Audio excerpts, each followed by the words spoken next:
తెలుగు ఉపాధ్యాయుని ఉపాధ్యాయులు ఇద్దరికి కూడా స్కూల్ తరఫు నుంచి శుభాభివందనాలు.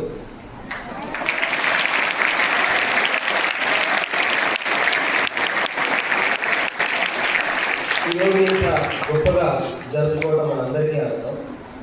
అయితే ఉమ్మడి ఆంధ్రప్రదేశ్, అంతకుముందు ఉన్న ఆంధ్రప్రదేశ్, ఆంధ్ర రాష్ట్రం, దాంట్లో 3 మాండలికాలు ఉండేవి, మీ అందరికీ తెలుసు. ఒకటి తెలంగాణ, రాయలసీమ, ఆంధ్ర. ఈ 3 భాషల్లో వాళ్ళ భాషల్లో వాళ్ళ ప్రాంతానికి సంబంధించిన మనుషులు వాళ్ళు ఎప్పుడు కూడా ఆనందంగా ఉంటారు. ఎందుకంటే మా భాష గొప్పది. తెలంగాణ ప్రజలంతా అనుకుంటారు మా తెలంగాణ గొప్పది, ఇలా తెలుగు మాట్లాడితే ఇలాగే మాట్లాడాలి అని. రాయలసీమకి సంబంధించిన ప్రజలంతా వాళ్ళు అట్లా ఏమనుకుంటారంటే ఈ భాష గొప్పది, మిగతా ప్రాంతానికి సంబంధించినంత వాళ్ళు ఇలాగే తెలుగు మాట్లాడాలి. ఆంధ్ర భాషకు సంబంధించి ఆంధ్ర ప్రజలంతా ఆంధ్ర భాష ఎక్కువ ప్రాముఖ్యత ఇచ్చారు. అయితే జరిగింది ఏంటంటే ఇప్పుడు తెలంగాణ తెలుగుకి రాయలసీమ తెలుగుకి చాలా వ్యత్యాసం ఉంది రెండింటికి. దాంట్లో ఉన్న వ్యత్యాసం ఏంటి అంటే తెలంగాణ మహారాష్ట్రకి కర్ణాటక దగ్గరలో ఉంది, సో దాని ప్రాబల్యం దీంట్లో ఉంటుంది. అలాగే రాయలసీమకు సంబంధించిన తెలుగులో అటు తమిళనాడు దగ్గరలో ఉంది, కొంత కర్ణాటక కూడా ఉంది.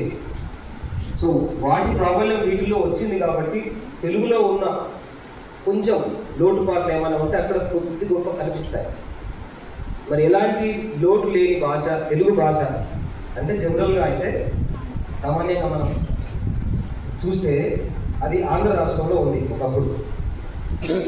అయితే అదే ఒక పెద్ద కారణంతో మనకు వచ్చిన బుక్స్ అన్నీ కూడా ఇప్పుడు మనం చదివే పాఠ్య పుస్తకాలన్నీ కూడా అచ్చ తెలుగు అంటే ఆంధ్ర తెలుగు అనుకునే వాళ్ళు ఒకప్పుడు. సరే, అది జరిగిన క్రమంలో ఏం జరిగింది అంటే ఎవరైతే అచ్చ తెలుగు మాట్లాడే వాళ్ళు ఉన్నారో మాకు మీతో పొత్తు ఇంకా వద్దు, మీ భాష వేరు మా భాష వేరు. నిజానికి చెప్పాలంటే ఒకప్పుడు తెలంగాణ తెలుగు అనేది ఏ సినిమాలో కనిపించేది కాదు. కొన్నిసార్లు ఒక 10-15 సంవత్సరాల కింద, ఒక 15-20 సంవత్సరాల కింద తెలంగాణ తెలుగు కనిపించేది. ఆ తెలంగాణ తెలుగు దేనికోసం వాడేవాళ్ళు అంటే ఓన్లీ కేవలం జోక్స్ వేయడానికి మాత్రమే. జోక్స్ అంటే ఏదైనా ఒక జోక్స్ చెప్పాలి అంటే తెలంగాణ యాసలో మాట్లాడితే అందరూ నమ్ముతారు. అందుకే కోటా శ్రీనివాసరావు రీసెంట్లీ చనిపోయిన ఒక పర్సనాలిటీ, తను తెలంగాణ తెలుగులో రామాయణం, భారతం అవి చెప్పారు. ఆ తర్వాత అప్పుడు తాను వార్తల్లోకి వచ్చారు, తెలంగాణ యాసతో మనం ఫేమస్ అయిపోవచ్చు అని. అంటే తెలంగాణ భాషని సరిగ్గా ప్రొజెక్ట్ చేయకుండా ఒక డిఫరెంట్ యాసతో, అంటే అది ఓన్లీ జోక్స్ కోసం నవ్వుకోవడానికి మాత్రమే పనికొస్తున్న టైంలో ఆ తర్వాత కొన్ని సంవత్సరాలకి మళ్ళీ తెలంగాణ ఉద్యమం ముందుకు రావడము, తెలంగాణ సపరేట్ అవ్వడము, ఆ తర్వాత తెలంగాణ సపరేట్ అయిన తర్వాత ఇది కూడా దాంట్లో ఒక భాగం. అంటే మన తెలంగాణ మనకి గొప్ప, తెలంగాణ భాష తెలంగాణ ప్రజలకు గొప్ప, మిగతా ఎవరికి గొప్ప అయినా కాకుండా కూడా తెలంగాణ భాష తెలుగు ప్రజలకు మాత్రం చాలా గొప్ప. అందుకే ఈ రోజు మనం సెలబ్రేట్ చేసుకుంటున్నాం.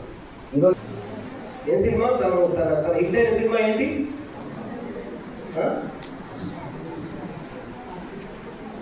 ఒక సినిమా బాగా హిట్ అయింది కదా, గీతా గోవిందం తర్వాత వచ్చింది.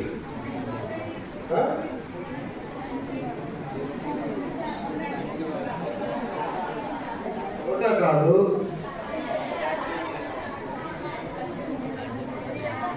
కాలేజీలో చదువుకుంటాడు అర్జున్ రెడ్డి తర్వాత అర్జున్ రెడ్డి కదా. ఆ తర్వాత తెలంగాణ తెలుగు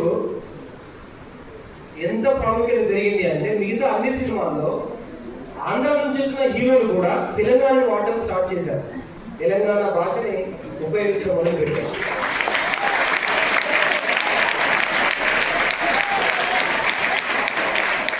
తెలంగాణ అంటే కేవలం జోకులు వేయడానికి మాత్రమే కాదు, నిజమైన తెలంగాణ ఎక్కడైనా ఇలాగ యూజ్ చేసుకోవచ్చు, ఉపయోగించుకోవచ్చు. అదే నిజమైన తెలంగాణ తెలుగు అనేది ఇప్పుడు అందరికీ అర్థం కాదు. సో మన భాష మన గొప్పది, ఎవరి భాష వాళ్ళ గొప్పది. ఆ లెక్కన నేను ఆంధ్ర వాళ్ళకి గొప్పది కాదు, రాయలసీమ తెలుగు కూడా ఈ మధ్య కాలంలో చాలా హిట్ అయింది ఒక సినిమా. పుష్ప 1, పుష్ప 2 రెండు కూడా పుష్ప 2 రెండింటిలో కూడాను రాయలసీమ తెలుగు చాలా ఫేమస్ అయింది. సో ఎవరి భాష వాళ్ళ గొప్ప. ఇంకా ఒక అడుగు ముందుకెళ్తే తమిళనాడు వాళ్ళు మనకంటే గొప్ప వాళ్ళు. ఇప్పటికీ వాళ్ళ మాతృభాష అంటే వాళ్ళకి ఎంత ఇష్టం అంటే మిగతా ఏ భాషల ప్రాబల్యం కూడా వాళ్ళ మీద పడకుండా చూసుకుంటున్నారు. అందులో భాగంగా మనలాంటి నవోదయ స్కూల్స్ అక్కడ ఇంతవరకు మీకు ఎస్టాబ్లిష్ కాలేదు, ఇంకా లేవు. ఎందుకు లేవు అంటే నవోదయ స్కూల్స్ లో ఉన్న ఒక కండిషన్ ఏంటి అంటే నవోదయ స్కూల్ వచ్చింది అంటే 3 భాషలు తప్పకుండా ఉండాల్సిందే. అందులో ప్రాంతీయ భాష ఒకటైతే ఉంటుంది, హిందీ ఉంటుంది, ఇంగ్లీష్ ఉంటుంది. సో వాళ్ళందరూ హిందీకి వ్యతిరేకం. ఎందుకంటే మనం హిందీని ఇప్పుడు ఏమని పిలుస్తున్నాం, రాజభాష అంటున్నాం. హిందీని రాజభాష అంటే హిందీ ప్రతి ఒక్కరికి రావాల్సిందే. వాళ్ళ ఉద్దేశం ఏంటంటే హిందీ ప్రతి ఒక్కరికి రావాల్సిందనే కండిషన్ మీరు పెట్టినప్పుడు మాకున్న తమిళనాడు తమిళ్ అనే భాషకి ప్రాముఖ్యత పోతుందేమో అని వాళ్ళ భయం. అది నిజం, కొంతవరకు నిజం అయి ఉండొచ్చు. ఎందుకంటే రాజభాషలకు సంబంధించి ఒకసారి ఆలోచిస్తే ప్రతి దగ్గర కూడా ఒక 90% రాజభాష ఎఫెక్ట్ ప్రతి దగ్గర కనబడుతుంది. సో కొంతవరకు అది నిజం అనిపిస్తుంది, కొంతవరకు అబద్ధం అనిపిస్తుంది. కానీ మనకు మాతృభాష నేర్చుకోవడం వల్ల ప్రతి ఒక్కరికి తప్పనిసరి. ప్రతి ఒక్కరికి మాతృభాష నేర్చుకోవడం ఎంత తప్పనిసరి అంటే ఇప్పుడు నేషనల్ ఎడ్యుకేషన్ పాలసీ 2020లో కూడా అదే చెప్పారు. ఏంటి, గ్రేడ్ 5 వరకు కూడా, గ్రేడ్ 1 నుంచి గ్రేడ్ 5 వరకు కూడా టీచింగ్ ఏ మీడియంలో ఉండాలి అంటే మాతృభాషలోనే ఉండాలి.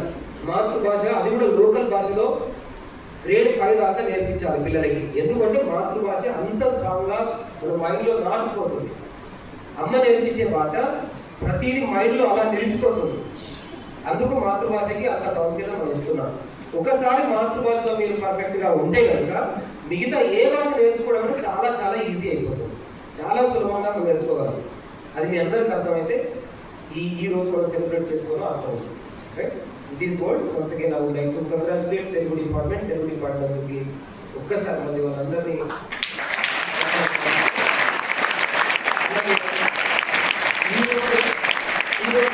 ఈ కార్యక్రమంలో పాల్గొంటున్న విద్యార్థులందరికీ కూడా మరొకసారి ధన్యవాదాలు.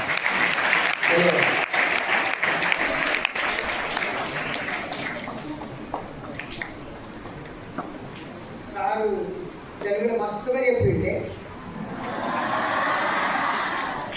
ఇది గౌరవనీయులైన ప్రధానోపాధ్యాయులు గారు తెలుగు భాషలో తన అభిప్రాయాన్ని ఇక్కడ వెలిగించినందుకు కృతజ్ఞతలు తెలియజేస్తూ ఈ సభా కార్యక్రమాన్ని ముగిస్తుంది.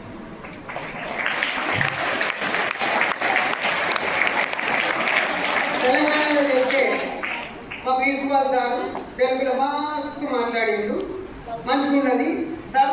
ముఖ్య కార్యదర్శి పిపి ఆచార్యులు ఉత్తర్వులు జారీ చేశారు. 2015లో తొలిసారిగా ప్రభుత్వ ఆధ్వర్యంలో రాష్ట్ర వ్యాప్తంగా తెలంగాణ భాషా దినోత్సవ వేడుకలు జరిగాయి. రవీంద్ర భారతిలో కాళోజీ సాహిత్య పురస్కార ప్రధానోత్సవ కార్యక్రమం జరిగింది. కాళోజీ జయంతి రోజున తెలంగాణ రాష్ట్ర రాజధాని హైదరాబాద్తో పాటు జిల్లా కేంద్రాల్లో రాష్ట్ర వ్యాప్తంగా భాషా చైతన్య కార్యక్రమాలు నిర్వహిస్తారు.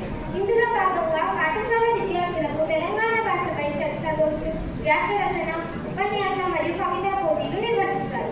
మరియు కాళోజీ సాహిత్య పురస్కారం ప్రతి ఏడాది ఈ రోజున ఇస్తారు. దీనికి గాను నగదుగా 1,16,000 శాలువా మరియు మొమెంటోలతో సన్మానం చేస్తారు. ఈ ఏడాది నెల్లుట్ల రమాదేవికి కాళోజీ సాహిత్య పురస్కారం ఇవ్వడం జరిగింది. ప్రముఖ కవయత్రి కాలమిస్టు నెల్లుట్ల రమాదేవిని ఈ ఏడాది కాళోజీ సాహిత్య పురస్కారం అందించింది.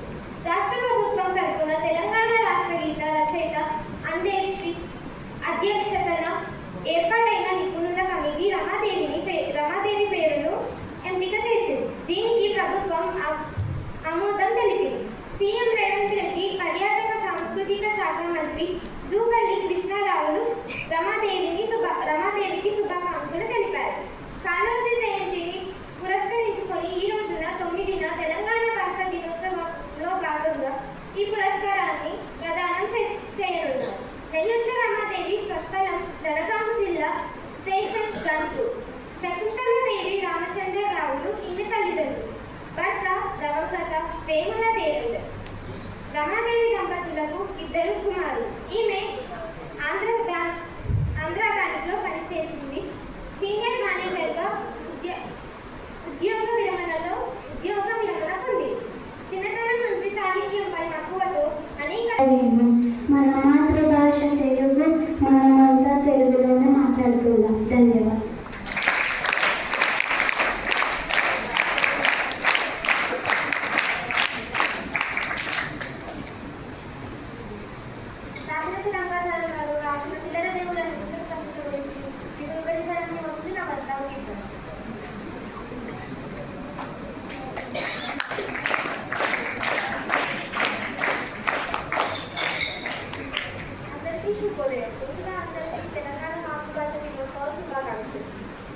రోజు దశరథి రంగాచార్యుల వారు రచించిన చిల్లరదేవ గారి నవలలు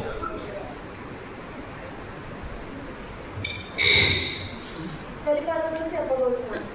ప్రపంచ భాషలలో ఏ సాహిత్యము నవలోకించినను అందులో ఈనాడు కథలికతో పాటు నవలకు ప్రభుత్వ స్థానం కల్పిస్తున్నది. నవలలకు కథానికలకు ఉన్నంత మంది పాఠకులు మరి ఏ సారస్వత ప్రక్రియలు లేరని నిస్సందేహంగా చెప్పవచ్చు. నవలలు కథానికలు బహుళముగా సమకాలిక సమాజానికి ప్రతిబింబాలై సాహిత్యము మానవ విమర్శనను సూక్తికి ఉదాహరణలుగా ఉన్నట్టు నేను వివిధ భాషలలో వెలువడుతున్న రచనలు రుజువు చేయించినాయి. కథానిక రచన, నవల రచన దేశ భాష ఎందు ఒకటే ఒక వాక్యం చెప్పారు. మా తెలంగాణ పిల్లలకి పలుకుబడుల భాష కాదు, బడి పలుకుల భాష కావాలి.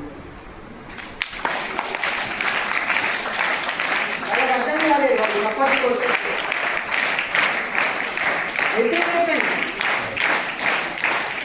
పలుకుబడి అంటే తెలుగులో స్థిరంగా ఉండిపోయినటువంటి కొన్ని జాతీయాలు, సామెతలు అట్లాంటివి పలుకుబడి.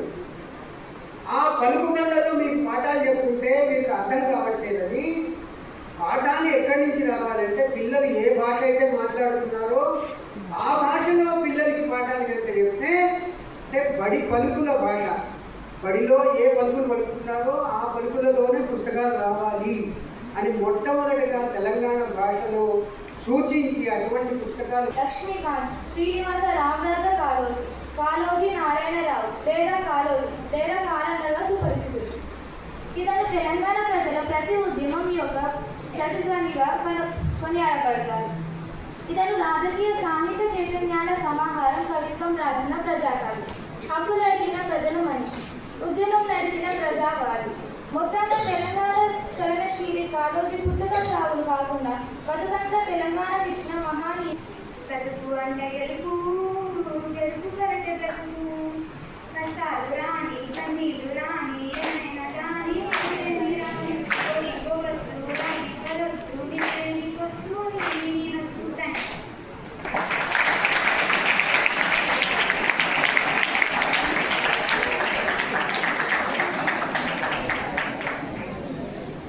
ధన్యవాదాలు శృతిక. ఇంత మంచి పాటలు మాకు వినిపించినందుకు ధన్యవాదాలు.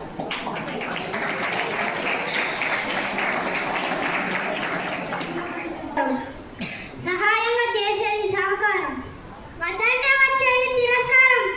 ఇంటి చుట్టూ ఉండాలి ప్రాకారం, లెక్కల్లో వచ్చే కారం గుణకారం, ప్రేమికి నచ్చే కారం ఆకారం, పైత్యంతో వచ్చే కారం వికారం, సమస్యల్లో కావాలి పరిష్కారం.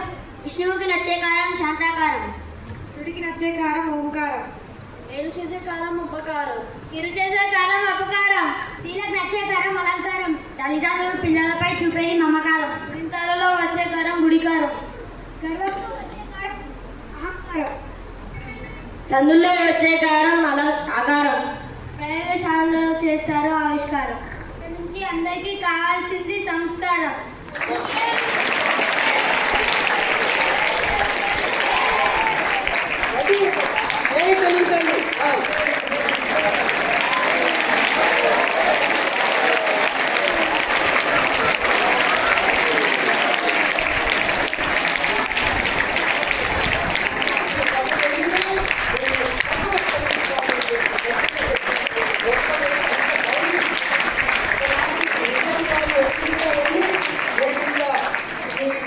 నిరంకుశత్వాన్ని ఇలా ఎదిరిస్తున్నాము అని ఎవరు సాటి వ్యక్తిత్వమైంది ఆ ధైర్యం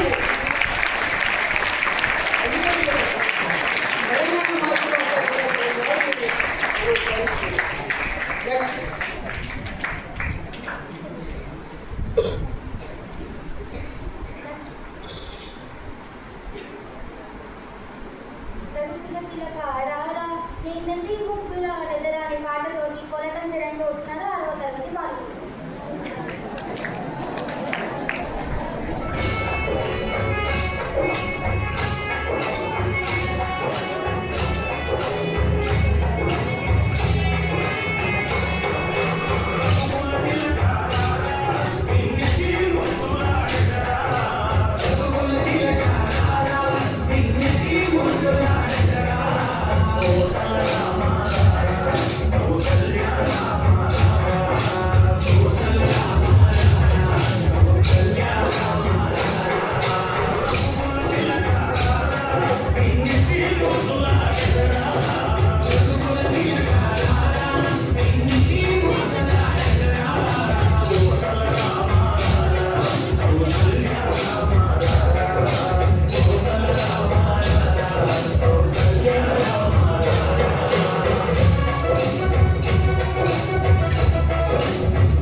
వీరి మొదటి పేరు పాపిరెడ్డి. చిన్నప్పటి నుంచి గొప్ప ధారణాశక్తి కలవాడు.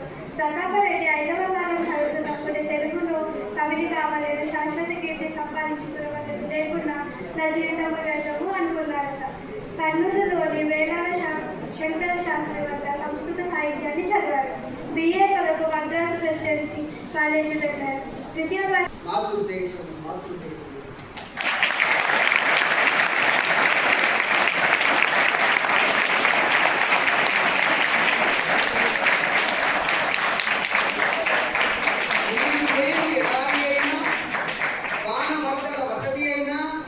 అగ్గికొండల అయినా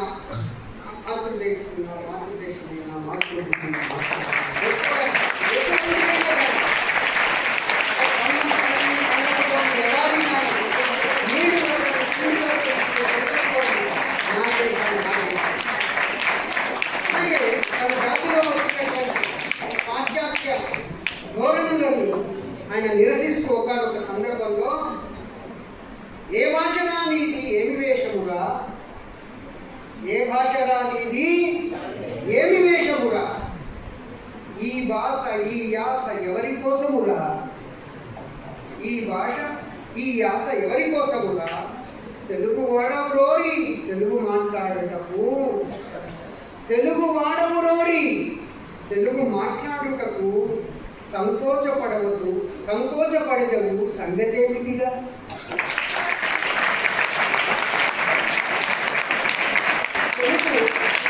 మాట్లాడుటకు సంకోచపడదవు సంగతేమిటిగా. అన్య భాషలు నేర్చి ఆంధ్రము రాదంచు సఫలించు ఆంధ్రుగా చావెందుకురా. అన్య భాషలు నేర్చి ఆంధ్రము రాదంచు సకిలించు ఆంధ్రుడా చావెందుకురా. తెలుగుదేశంలో పుట్టి తెలుగు రాదు నాకు తెలుగు రాదు మా నేర్చుకోవాలి వాడు చెప్పినట్టు నాకు తెలుగు రాదు అంటారే, అటువంటి వారు జీవించి కూడా వ్యర్థమే అని గట్టిగా ఘంటాబలంగా చాటి చెప్పిన కవి కాళోజీ నారాయణ.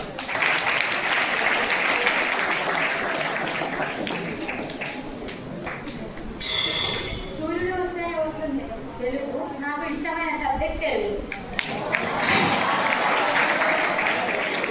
ఇప్పుడు మనందరినీ నమ్మించడానికి వస్తున్నారు 9వ తరగతి విద్యార్థులు.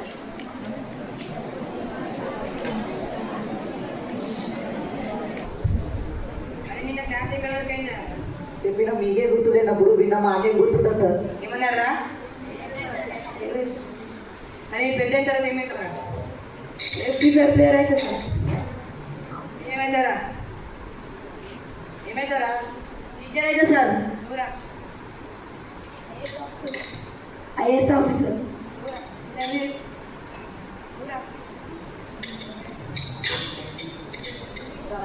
IAS officer, police, engineer, free fire gamers అయితే సార్ అన్నీ అయితే సార్. ఇక చెప్పురా, సాఫ్ట్వేర్ అయితే అదైతే ఇదైతే అన్నీ నువ్వు ఎక్కడైతే కూర్చో. ఇప్పుడు మీకు గురుత్వాకర్షణ శక్తి అంటే తెలుసా సార్? శక్తి మూవీయా సార్? శక్తి మూవీ కాదురా, గురుత్వాకర్షణ శక్తి. గురుత్వాకర్షణ శక్తిని ఎవరు కనిపెట్టారో తెలుసారా? అది పుష్పమీలో గుండు కనిపెట్టేటోళ్ళు తెలుసా? సార్ తెలుసు సార్. చెకావత్ అది తెలుసు అని గురుత్వాకర్షణ శక్తిని ఎవరు కనిపెట్టారో తెలియదా? గురుత్వాకర్షణ శక్తిని కనిపెట్టింది న్యూటన్ ఒక రోజు యాపిల్ చెట్టు కింద కూర్చున్నప్పుడు యాపిల్ కింద పడ్డప్పుడు యాపిల్ కిందనే ఎందుకు పడ్డది పైనకి ఎందుకు పోలేదని పరిశోధన చేసినప్పుడు అది గురుత్వాకర్షణ శక్తి వల్ల కింద పడ్డదని తెలుసుకున్నాడు. సార్ ఇప్పుడు క్లాస్లో నేను బయటపై చెట్టు కింద ఏదో కనడం. ఏ కుసరి సరేనా? మిమ్మల్ని కొన్ని చీకే క్వశ్చన్ అడుగుతా. ఇప్పుడు ఏనుగుని ఫ్రిడ్జ్ ఎట్లా పెడతారా?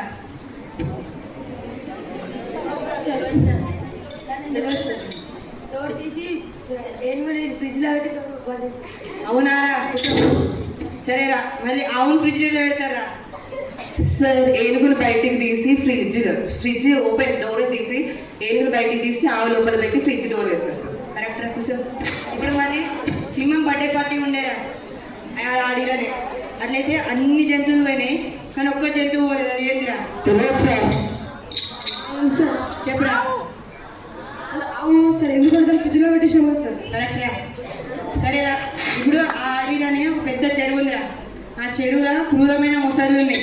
ఆ చెరువుని దాటి పోవాలి. ఎట్లా పోతారా?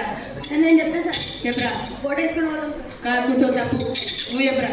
సార్ నేను చెప్తాను సార్. ఎట్లా పోతారా? నేనైతే ఈదుకుంటూ పోతా సార్. ముసలు ఉన్నాయి కదరా. సార్ ముసలు సింహం బడ్డ పట్టిపోయినాయి కదా సార్. కానీ కూర్చో, కరెక్ట్. సరే మిమ్మల్ని ఇంకో క్వశ్చన్ అడుగుతా. ఇప్పుడు 4 నుంచి 4 తీసేసి వెళ్తారా? సార్ తెలియదా? పిల్లలు కదా, కొంచెం వివరంగా చెప్తా. ఇప్పుడు నా దగ్గర 4 బజ్జీలు ఉన్నాయిరా. 4 బజ్జీలు నేను తినేసిన. ఇంకేం మిగులుతారా? చెప్పరా. పల్లి చట్నీ మిగులుతా సార్. పల్లి చట్నీ ఏందిరా? 4 నుంచి 4 తీసేసిన అంటే మిగిలేస్తున్నా. అర్థమైందా? సరేరా. ప్రజల్లో ఆనందాన్ని మనశ్శాంతిని నింపిన 2 కింగ్స్ పేరు చెప్పండి రా. తెలియదు సార్. చెప్పరా. Sir smoking, drinking. అరే తాగుడు ఇంకా పీల్చుకునే దాని గురించి మాట్లాడతలేరా? రాజుల గురించి మాట్లాడుతున్నా, తెలుసా? రేపు అనుకోండి రండి. సరేరా. మీరు దేవుని నమ్ముతారా? నమ్ముతాం సార్. ఇప్పుడు నేను చూసిరారా? చూడలేదు సార్. తాకిరారా? తాగలేదు సార్. అయితే దేవుడు లేడు. సార్ మీరు ఎప్పుడైనా మీ పీరియడ్ని చూశారా? చూడలే. తాకారా? అయితే మీ పీరియడ్ లేదు. పోదాం పర్వా. కూర్చోరు. అరే మరి కొంచెం పీటీ పీరియడ్ కూడా నేనే తీసుకుంటా. కూర్చోరు. మీరందరూ చాలా వీక్గా ఉన్నారా? ఇట్లయితే కష్టం. అయిన తర్వాత ఏం చేస్తారా? అందుకే మంచిగా చదువుకొని ఆ బెంజ్ ఆడి కార్లలో తిరగండి రా. చదువుకున్నా రోజు ఎందుకు ఆటలు వస్తారు? కూర్చో. అరే అరే నెక్స్ట్ వీక్ ఎగ్జామ్స్ స్టార్ట్ అవుతున్నాయి. ఎవరికైనా డౌట్ ఉందారా? నాకు సార్. చెప్పరా. సార్ క్వశ్చన్ పేపర్లో క్వశ్చన్స్ ఉంటాయి కానీ ఆన్సర్ పేపర్లో ఆన్సర్లు ఎందుకు ఉండవు సార్? అది దేశంలో ఎవరు కనిపెట్టలేడు, వరల్డ్లో కూడా ఎవరు కనిపెట్టలే. నువ్వు కనుక్కొని మాకు చెప్పు. సో ఇప్పుడు నేను ఒక 2 వాక్యాలు చెప్తారా. ఆ వాక్యాలకి మీనింగ్ చెప్పాలి. అంటే ఏం అర్థమైందో చెప్పాలి. అతను అంట్లు తోమాడు. అతను అంట్లు తోమాల్సి వచ్చింది. తెలియదు సార్. చెప్పరా. ఫస్ట్ అతను అంట్లు తోమేసిన, అందుకే అతనికి పెళ్ళి అయిపోయింది. రెండో అతనికి పెళ్లి కాలేదు, అందుకే అతను బోలు తోమాల్సి వచ్చింది. కూర్చో.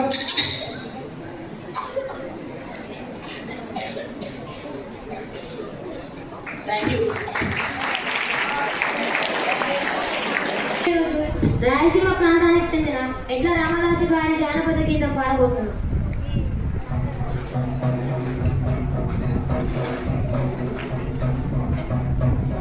సాప కడుపున సేరి పుట్టగా, రాకాసిగాని కోపముతోను కొట్టగా, ఒప్పినన్ని నీళ్ళలోన బలసి మేఘమే తిరిగి పప్పనోల చదువులెల్ల బెమ్మదేవరకిచ్చినోడా, తాబేలై తాను పుట్టగా ఆ నీళ్ళ కాడ దేవాసురులెల్ల కూడగా, తోవ చూపి కొండ కింద దూరగానే సిలికినప్పుడు సావులేని మందులెల్ల దేవర్లకిచ్చినోడ, అందగాడ నీవే కదా గోపాల రచించ మేఘరవయ్య, పందిలోన సేరికొరా పంటితోన ఎత్తి భూమి కిందు వెత్తు చేసినోడ సెందమామ నీవే బేట్రాయ్ బేట్రాయ్ స్వామి దేవుడా, నన్నేలి నోడ బేట్రాయ్ స్వామి దేవుడా, బేట్రాయ్ స్వామి దేవుడా, నన్నేలి నోడ బేట్రాయ్ స్వామి దేవుడా. నరసింహ నిన్నే నమ్మితి, ఏనాటికైనా కోరితి నీ పాదమే గతి, ఓరి నీవు కంబాన సేరి ప్రహ్లాదు గాచి కోరమీసవైని గాని గుండె దొర్ల చేసినోడా, బుడత బాపనయ్య వైతివి ఆస్కురవరితి నడిగి భూమి నేలుకుంటివే, నిలువు కాళ్ళోడవై అడుగున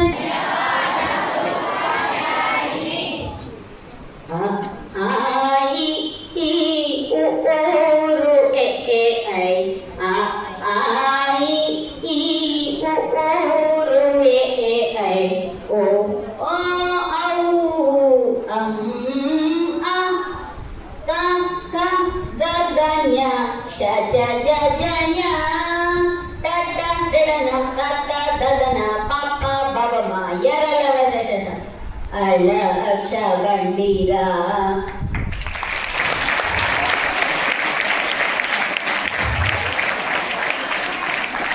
భాష పాడడానికి అనుకూలమైనటువంటి భాష. ఎందుకంటే తెలుగు అజంత భాష. ప్రతి పదం చివర ఏముంటుంది?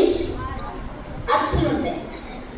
పుస్తకము, కలము, అట్లా ప్రతి పదం చివర. అందుకే అది పాడడానికి చాలా అందమైనటువంటి భాష అని, ఇటాలియన్ ఆఫ్ ద ఈస్ట్ అని కూడా పిలుస్తారు తెలుగు భాష. ఈ ప్రపంచం చాలా అందంగా ఉంటుంది కదా, ఉంటుందా? చాలా అందంగా ఉంటుంది. మనసు ఉండాలే కానీ చూస్తే చాలా అందంగా కనిపిస్తుంది. అయితే ఈ ప్రపంచంలో అందాలన్నీ కూడా ఒక చోట చేర్చి ఏర్పడినటువంటి భాషే తెలుగు భాష. అది ఎట్లా ఏర్పడింది, ఏమిటా అందం అని అంటే, మంచి గుమ్మడి కన్నా దంచిన ఎర్రని క్రొవ్వట్ల బియ్యపు కూడు కన్నా, మేల్ జహంగీరు మామిడి పండ్ల కన్నా, సుంగారినలే సజ్జ కంకి కన్నా, కమియ పండిన ద్రాక్ష కన్నా, చక్కెర తరవోసి వండిన పాల బువ్వ కన్నా, ఇవన్నీ ఎలా ఉంటాయి? మధురంగా ఉంటాయి. రసదాడి కన్నా, పనస తొన కన్నా, ఖజూరము కన్నాను జున్ను కన్నా. తినారు ఎప్పుడన్నా?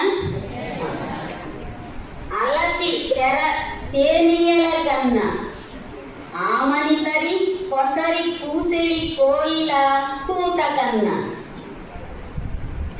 ముద్దులొలికిడి జవరాలి మోము కన్నా, తీయనైన రయ్యది ఏంటది? అదే మన తెలుగు భాష అంటాడు